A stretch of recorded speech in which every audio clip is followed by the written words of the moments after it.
हुकूमत में इतना दमखम नहीं कि हमारी शिकायत का इजाला करे, नए इंतखाबात कराए जाएं, इस्टेब्लिशमेंट इंतखाबी अमल से दूर रहे। मौलाना फजल रहमान की प्रेस कॉन्फ्रेंस, कहा शफाफ इंतखाबात की जमानत के बगैर मनाने और राजी करने के अल्फाज की कोई वक़्त नहीं है। PTI हमसे मुज़ाकरात करना चाहती है तो खुशामदेद कहते हैं। तहफ़्फ़ुज़ात दूर करने के लिए PTI को मुवाफ़िक माहौल देने को तैयार हैं।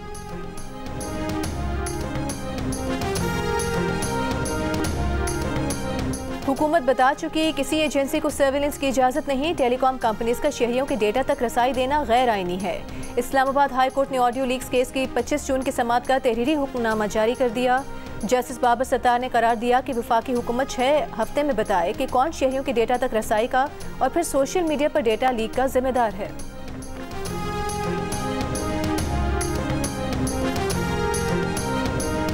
वज़ीर ख़ज़ाना मोहम्मद औरंगज़ेब ने कहा है कि 42,000 दुकानदारों ने रजिस्ट्रेशन करा ली है, उन पर टैक्स कल से लग जाएगा। तनख्वाहदार तबके पर टैक्स वाकई ज़्यादा है, माली गुंजाइश निकलते ही ये टैक्स कम कर देंगे। पेट्रोलियम लेवी पर 10 रुपये का इजाफा कल से लागू नहीं कर रहे। मुल्क से नॉन फाइलर्स की इख्तिरा ख़त्म करनी है, नॉन फाइलर्स को सजाएँ भी देंगे। वसूलियाँ अखराजात से ज़्यादा होंगी, रिलीफ ही मिल सकेगा। उम्मीद है FBR 9 खरब 3 अरब रुपए वसूली का हदफ पूरा कर लेगा। FBR में करप्शन खत्म करने के लिए डिजिटलाइजेशन कर रहे हैं। नई पेंशन स्कीम कल से नाफिज हो जाएगी। मुसल्लह अफवाज 1 साल तक पुरानी पेंशन स्कीम पर ही कारबंद रहेंगे।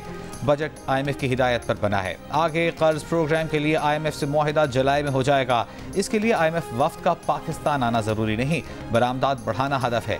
टैक्स बरामदात पर नहीं, एक्सपोर्टर्स की इनकम पर लगाया है।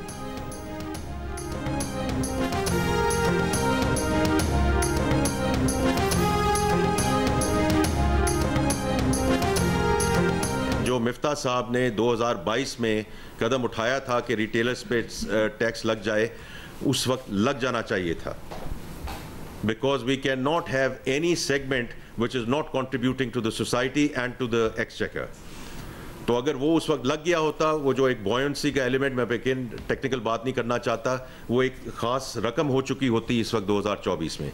बट अब हम इंशाल्लाह वो करने जा रहे हैं और मैं अपने जो ताजर भाई और बहन है उनका बहुत मशकूर हूँ, क्योंकि as of yesterday 42,000 retailers have registered. Muslim League नून के मौजूदा वज़ीर ख़ज़ाना मोहम्मद औरंगज़ेब की नून लीग के साबिक़ वज़ीर ख़ज़ाना मिफ्ता इस्माइल की तारीफ। दुकानदारों पर टैक्स लगाने की उस वक्त की तजवीज़ को दुरुस्त करार दे दिया। कहा अगर उस वक्त टैक्स लग जाता तो 2 साल में कौमी ख़जाने में अच्छा इजाफा हो चुका होता। साबिक़ वज़ीर ख़ज़ाना मिफ्ता इस्माइल ने जुलाई 2022 में दुकानदारों पर रोज़ का 100 रुपये टैक्स की तजवीज़ दी थी, जिससे 41 अरब रुपये आमदन की तवक्को थी। रहनुमा नून लीग मरियम नवाज ने इस टैक्स पर सोशल मीडिया पर बयान देकर अमल दरामद रुकवा दिया था।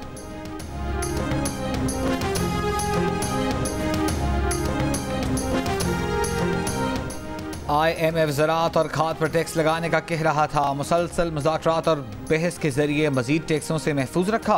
एक तरफ IMF का दबाव, दूसरी जानिब अवामी तवक्कुआत। IMF के साथ बजट जान जोखों का काम है। वज़ीर आज़म शहबाज शरीफ का रोज़नामा जंग को इंटरव्यू। कहा PWD के तहत जारी मनसूबे के मुतालिका वफाकी और सूबाई इदारों से मुकम्मल करवाए जाएंगे। सरकारी तामीर और मरम्मत के लिए बैनुल अक़वामी मयार की निजी कंपनियों की खिदमात लेंगे। बोले मईशत सही डगर पर आ गई है। दोस्त ममालिक की सरमायाकारी के लिए पैगामात आ रहे हैं, महंगाई में मजीद कमी आएगी।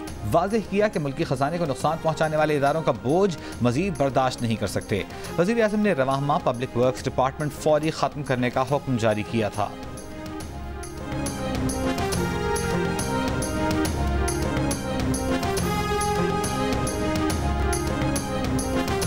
IMF का 10 जुलाई से कबल बिजली और गैस की कीमतों में मजीद इजाफे का मुतालिबा। ज़राए वज़ारत ख़ज़ाना के मुताबिक IMF चाहता है कि नए माली साल में बिजली और गैस के रेट बढ़ाकर सब्सिडी कंट्रोल की जाए और नए कर्ज प्रोग्राम के लिए पेश की शराइत पर अमल किया जाए।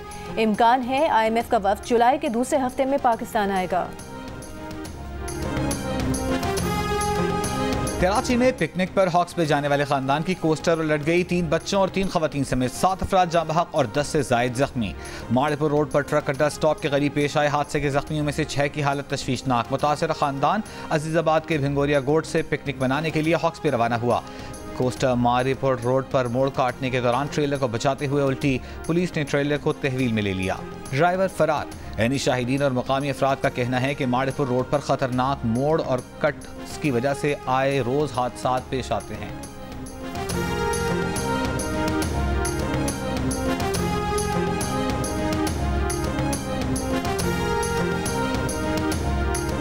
गुलबाई से लेकर ये हॉक्सपे की तरफ जो रोड जा रहा है, सबसे बड़ी प्रॉब्लम ये है डेली बेसिस ये मामला चल रहे हैं। हादसा कैसे चल रहे हैं तो रोड के ऊपर गाड़ियाँ खड़ी हैं। जब यहाँ कट आए हैं रास्ते में जो यू टर्न लिया हुआ है, वहाँ हमारे महकमे के लोग होते हैं, ट्रैफिक वाले लोग होते हैं, वो मौके पे होते नहीं। ड्राइवर आता है पीछे से, उसने टर्न लिया, यू टर्न लिया, पीछे से हादसा हो जाता है। ये डेली बेसिस हो रहे हैं। आज़ाद कश्मीर की रावलाकोट जेल से 19 कैदी फरार हो गए। एक कैदी मारा गया। पुलिस के मुताबिक कैदी जेल अमले को गन पॉइंट पर यरगमाल बनाकर फरार हुए।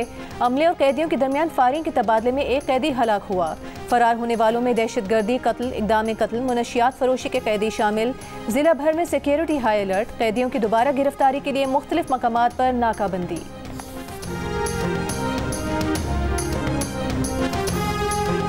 हैदराबाद में भाभी और भतीजी को कमरे में बंद करके दरवाजे के आगे दीवार खड़ी करने के मुकदमे में नामजद मुलजिम वसीम स्पेशल मजिस्ट्रेट की अदालत में पेश। अदालत ने मुलजिम को 1 रोज के तफ्तीशी रिमांड पर पुलिस के हवाले कर दिया।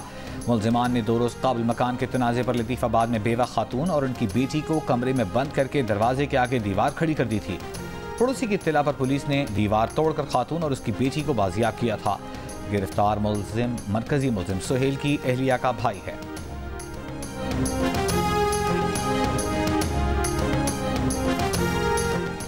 वज़ीर आला पंजाब मरीम नवाज की हिदायत पर दस्तक नुमाइंदों की रजिस्ट्रेशन शुरू हो गई। मरीम नवाज ने कहा कि अवाम को दफातर के चक्कर काटने के बजाय घर बैठे तमाम खिदमात मुयस्सर होंगी। दस्तक प्रोग्राम से करप्शन और इस्तेहसाल का खात्मा होगा। वज़ीर आला ने कहा कि पंजाब में डिजिटलाइजेशन के इनकलाबी दौर आ चुका है। इंफॉर्मेशन टेक्नोलॉजी, आर्टिफिशियल इंटेलिजेंस से अवाम की जिंदगियों में आसानियाँ ला रहे हैं। सूबे में मज़ीद मुस्बत और नहायत मुफीद तब्दीलियाँ लाएंगे।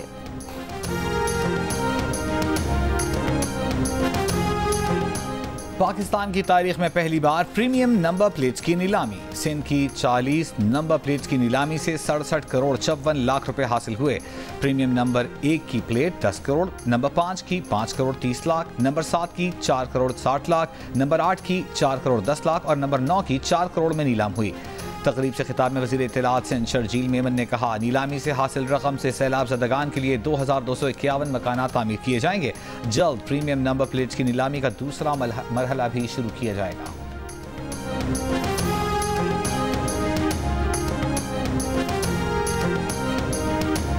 पंजाब में गाड़ियों का नया टोकन टैक्स कल से नाफिज होगा। फाइनेंस बिल दस्तावेज के मुताबिक गाड़ियों का सालाना टोकन टैक्स अब गाड़ी की इनवॉइस वैल्यू पर लगेगा। 1000 से 2000 सीसी तक गाड़ियों की इनवॉइस कीमत पर 2%, 2000 सीसी से जायद की गाड़ियों पर 3% सालाना टोकन टैक्स होगा। 1000 सीसी तक की गाड़ी का लाइफ टाइम टोकन टैक्स 15,000 से बढ़ाकर 20,000 रुपये कर दिया गया। 1000 सीसी तक गाड़ी की मिल्कियत ट्रांसफर पर नए मालिक को दोबारा पूरा टोकन टैक्स देना होगा। मिल्कियत ट्रांसफर 10 साल बाद होगी तो लाइफ टाइम टोकन नहीं लिया जाएगा। पाकिस्तान क्रिकेट टीम के खिलाड़ियों के सेंट्रल कॉन्ट्रैक्ट को 1 साल मुकम्मल। ज़राए के मुताबिक कौमी क्रिकेटर्स की 1 साल के दौरान परफॉर्मेंस का जायजा लिया जा रहा है। परफॉर्मेंस रिपोर्ट पर नए सेंट्रल कॉन्ट्रैक्ट्स का फैसला किया जाएगा। आउट ऑफ फॉर्म खिलाड़ियों की सेंट्रल कॉन्ट्रैक्ट में तनज़्ज़ुली, कई खिलाड़ियों के बाहर होने का इम्कान। पीसीबी मौजूदा फाइनेंशियल मॉडल में तब्दीली पर भी गौर कर रहा है। कानूनी मुशावरत जारी। फाइनेंशियल मॉडल 3 साल के लिए लॉक था। 12 माह बाद कारकर्दगी का जायजा लिया जाना था।